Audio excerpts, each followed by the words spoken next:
everything that was in these lockers. And I would, anybody that saw it would agree with me. If they saw all the stuff he underlined in them, all the things that apparently mattered to him, it had to do with some really weird stuff. And when you said before about the magic spells and the rituals and stuff, this was in his own handwriting, or this was stuff in the books that he underlined, or both? It's stuff in the books that he underlined. Okay. No, there wasn't a journal of spells and stuff that he did or anything like that, but that's what he was into. But you do have... Oh, sorry. Please continue. Go ahead. I was just going to say, you do have other materials of his in his own handwriting, correct? Like a decent-sized book? Yeah, I have a book. It's not in his own handwriting. He typed it, trying to get it printed. And what's the subject matter? Yeah. Well, let me get it out for you and see here. Where did I do it? Don't lose it. No, I didn't lose it. My wife might have hid it from me, though. Let me look. Oh. Thanks for being patient. Well, I tell you what, we can play a commercial ad if you want right now while you're looking for it. It'll take about 5 minutes. Yeah, go ahead. Okay, let's play a little commercial. We'll be back with we have William Ramsey with us, and also Rob Horn, who was one of these storage wars kind of guys. He buys storage lockers and he sells it on eBay. You can find his eBay channel at BK Barn, BKBARN, and his email is mrlostinarkansas@yahoo.com. We got Rob Horn with his fascinating contents of this storage locker belonging to the convicted murderer Damien Echols, his secret journals, and explicit photos. We'll be right back after this messages. And now a word from our sponsors. Archival Revival, the Christian Film Archive, is currently paying for vintage Christian films. They are dedicated to preserving and restoring classic Christian films and media. So if you have an original prints, negatives, or other film elements of classic Christian films, or you have audio recording masters for classic Christian record albums, they want to buy them from you. So email archival.revival@gmail.com, and they're going to make you an offer. Archival Revival wants to preserve these classic Christian films so that they continue saving people for years. These films have brought people to salvation. They want to continue that. Their staff has decades of experience in handling and preserving of film elements, and they utilize the very best climate-controlled film storage facilities around the world. Contact them today at archival.revival@gmail.com. If there's someone you know has these prints, negatives, recording masters, or other materials from vintage Christian films, you can check out their blog at archivalrevival.blogspot.com. Now, just so you understand, Archival Revival wants to pay you for these films. So you can look in your church attic, in the church basement. If you have a friend who runs a Christian youth ministry or these youth vacation Bible study camps, they have these old films in those big metal containers, 16 millimeter and 35 millimeter. Archival Revival wants to buy them from you. So this is a sponsor that actually wants to give you money. And all you have to do is contact them, tell them what you have. If you're in the UK or Ireland or Africa, these films are all over the world, and they're gathering dust, and they're going to deteriorate if they don't get into the hands of Archival Revival. So that's archival.revival@gmail.com, or the blog spot is archivalrevival.blogspot.com.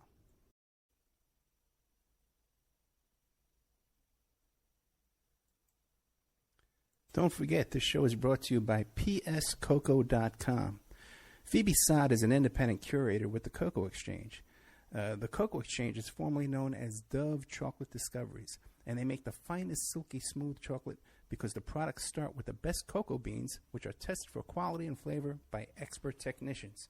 The Cocoa Exchange offers not just premium chocolates, but anything from sauces and spices to brownie and cake mixes, and even coffee and martini mixes.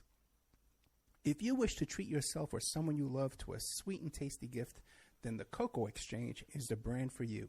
So you go to pscocoa.com, you click on the Shop Now button. You can see all their beautiful chocolates. You can order it right now tonight. It could be in your mailbox in a couple of days. Or if you want to get into the chocolate business, you want to be a chocolatier just like Phoebe Sod, you can click the Contact Us button. Okay, welcome back to the Opperman Report. I'm your host, Private Investigator Ed Opperman. We're here with William Ramsey and Rob Horn, who obtained the contents of Damien Echols' storage locker. So, Rob, you were telling us right before we went to the break that you had a book, a manuscript written by Damien Echols. Did you find it? Yes, I did. And it's titled A Collection of Stories and Poems by Damien. I've got it out now, and he has his prelude to it. I'm going to get into the first one here for you. I also have a copy of one that I sold just for my own collection, just to say, I sold this. and I can talk to you guys about it, not on the air, but I can talk to you about it off the air. This one is well done. It's 91 pages, and it's typed out in a book that was probably bound in Kinko's and probably sent off to a publisher trying to get it published. I got it back, so I'm assuming that it didn't get published. So we'll see. My wife was kind and put a mark in there on one of them. And it says, here's what it says. And he was big into, if you didn't realize it, Tibetan stuff. And he took a Tibetan name, Kosan, Koson. And I think that happened around 2006. So I have a receipt from where he was getting some stuff from his store there in the prison, and he was writing out that Kosan, trying to figure out which one he was going to use. As unique as that is. So the number of people who would fit in the small room to attend her classes was extremely limited, so afterwards she would walk from cell to cell, talking to anyone who wanted to chat away. The inmates all behaved as she were the Dalai Lama himself. You know when she arrived, because word would spread like wildfire from the halls and through the barracks. Anna is here, Anna is here. The Buddhists, the Christians, the Muslims, she welcomed them all.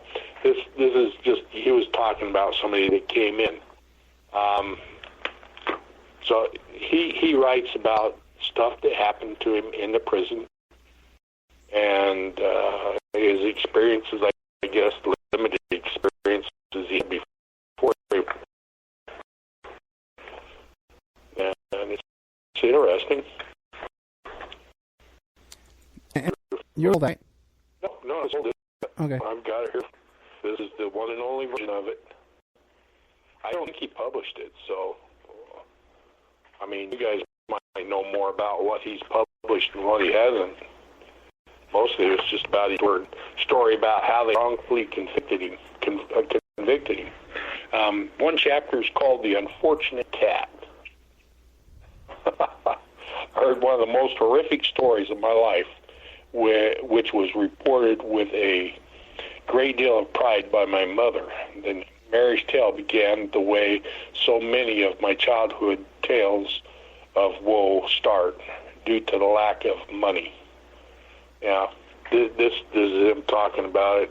And I guess their cat had a fight with a possum, and I guarantee that cat lost because possums are tough. My grandma said they tasted good if you fed them persimmons. Right. He has another chapter called The Painting. As a child, my family was incredibly poor. We lived in abject poverty, but seemed to spend a tremendous deal of time at the bank every Friday afternoon with my stepfather, who would come home from work and go straight to the bank to cash his check.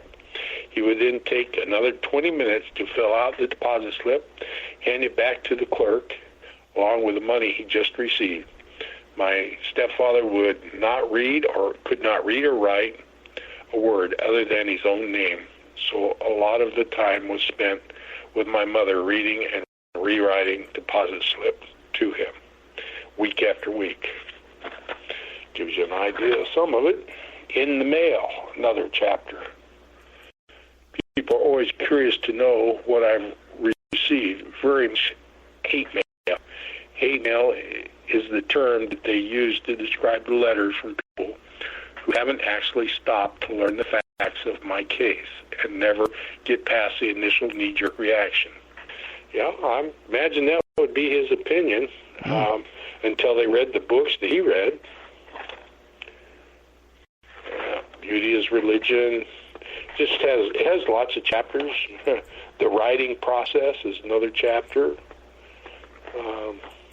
It's really a large book with a lot of his feelings wrote in it. And poems. The back, probably the last 15 pages or so has his poetry in it. I'll read you one of his poems if you want me to. Sure. All right. 34. All is disconcerting, strange, yet somehow right and perfectly reasonable, to find otherworldly tranquility and more stillness than action. And then the Birdman. Each and every day in a dark and dusty shop, the bird may begins his routine. The occasional customer wanders in, drawn in by a feeling she can't put her finger on. The glorious plumes of creatures, red, gold, and green, stand in stark contrast to the proprietor himself. A foreign accent and wire-rimmed spectacles frame a face made cunning through the age. The gleam in his eye isn't necessarily humor. He compliments a patron on their judgment and selection. Once at home and behind closed doors, Birdman's fowls issued no stray squawking. Yeah, anyway. Well, Rob, it goes on and on. We're running out of time, Rob. Is there any questions Sure. that we haven't thought to ask you that you want to tell us about? Just the fact of all the people that are famous that supported him is unbelievable to me, but it shouldn't be. The Hollywood crowd has always been a little strange, in my opinion, and to insert themselves into things they know nothing about just boggles my mind. And when you have people like Johnny Depp and some of these rock star singers, that jump in there and say, he's innocent, without really having a friggin' clue, is just despicable. If they sat down and looked what I went through in his locker, there would be no doubt in their mind, or there would be plenty of doubts in their mind, that this guy was innocent or not. And I say not. One of the questions you asked, how many books have I sold? Neighborhood of 475 to 500 that were sold with his name on it, and his writings in them, or his underlining and highlighting in all of them. And the majority of them were really not the kind of books that you and I would read. They were definitely books about pagans and witches and demons and demonology, Crowley, any of the authors that had to do with the writings of pretty much evil, as far as I'm concerned, and what they do to people. So, yeah, his occult books, and William is going to get a copy of all the books that I've sold, so he's going to be able to go into that more. And when we get off this right now, I'd like to talk with both of you about some of the stuff I have sitting here in front of me. Okay, great. So, Rob Horn, thank you so much. William Ramsey, thank you so much. You could find Rob's email channel at BK Barn on eBay. And once again, your Yahoo email was Lost in Arkansas? Yeah, Mr. MRLOSTNARIZONA at yahoo.com. And that N is just the letter N.